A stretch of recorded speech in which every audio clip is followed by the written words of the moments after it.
Welcome to BibleTelling, Story of the Week. This week and next week, we're going to be telling the story of Ruth. This week is Ruth and Naomi. Next week is Ruth and Boaz. Listen to the story for now. Come back afterwards. I've got some interesting things that will help you understand the book of Ruth just a little bit better. Enjoy the story.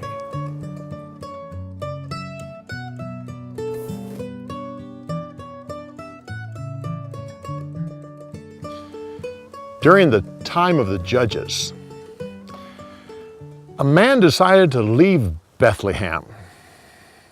So he took his wife Naomi and their two sons and went to the country of Moab. But things didn't go well there. They lived there for 10 years, and during that time, the man died. Their two sons married Moabite women, and then the two sons died. This left Naomi alone with her two daughters-in-law. She decided to go back to Bethlehem, so the three of them packed up and left.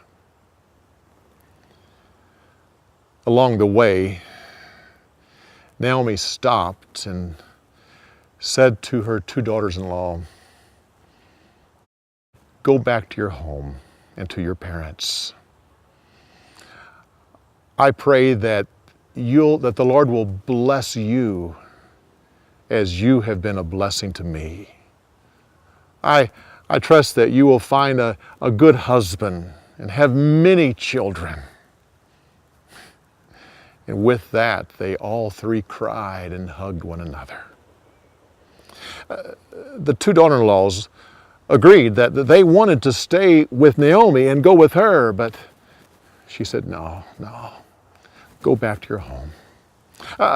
Even if I became pregnant tonight, you wouldn't wait until my son grows old enough so that you could marry him? I have nothing for you. Life with me will be bitter. One of the daughter-in-laws then left and went home. The other one was a woman by the name of Ruth. She says, "I won't leave you. Don't make me go. Where you go, that's where I'm going to go. Where you live, that's where I will live.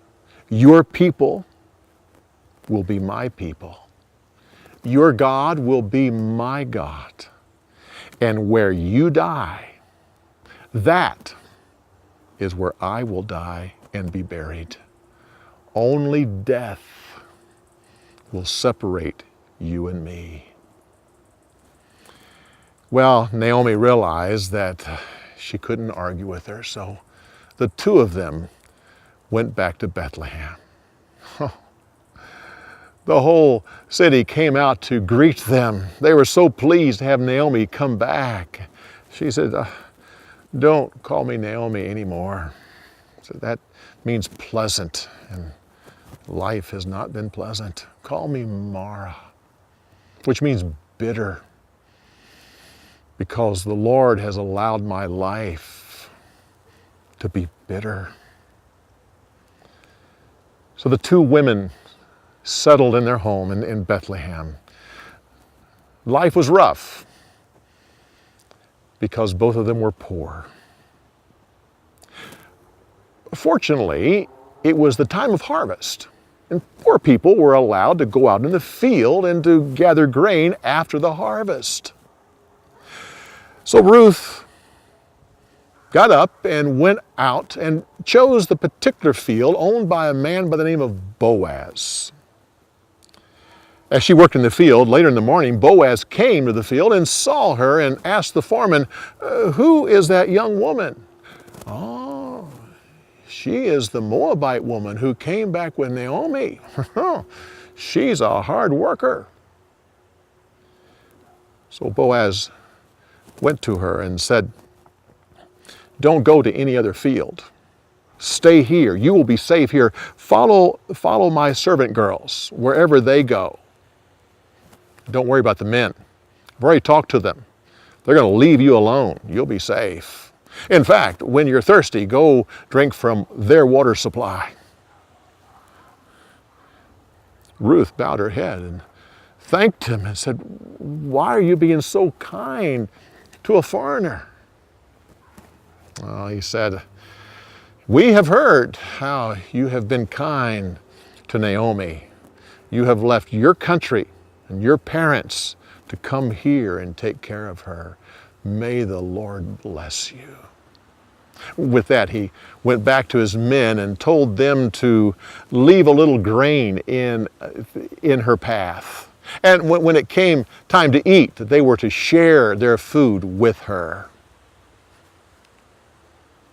That night, Ruth went back with all that she had gathered, and Naomi was amazed. And so Ruth told her about the kindness of the owner of the field, a man by the name of Boaz.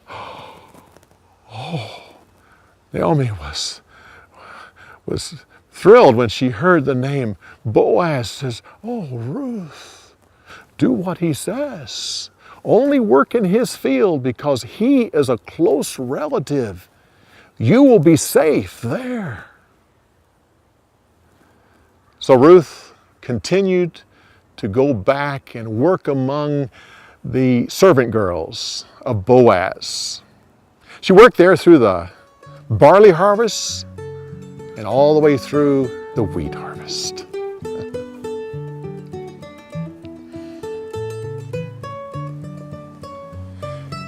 In the book of Ruth, there's two locations mentioned, Bethlehem, which is in Israel, and Moab. Now, Bethlehem is on the west side of the Jordan River, actually west side of the Dead Sea as well, up in the mountains. So to leave Bethlehem and to go to Moab, they had to go down the mountains, down across the Jordan River, which is where Jericho's at, and then up into the mountains on the east side, which is Moab. Don't forget that Moab was one of the two sons of Lot and one of his daughters.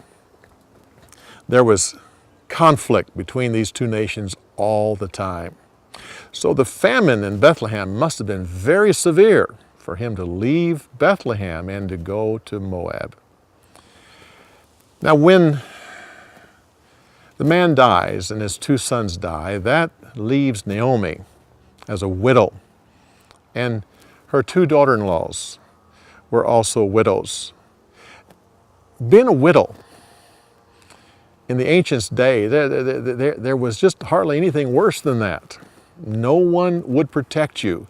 It was up to family members, relatives, to protect the widows. Well, in Moab, Naomi had no relatives to protect her. It was for her good that she needed to get back to Bethlehem. She didn't even know if anyone there would actually take care of her. That's why the whole issue of going to the field of Boaz was so important. Boaz said, stay here. You'll be safe here, because widows were taken advantage of and abused. And that's why Naomi says, go back there because you will be safe.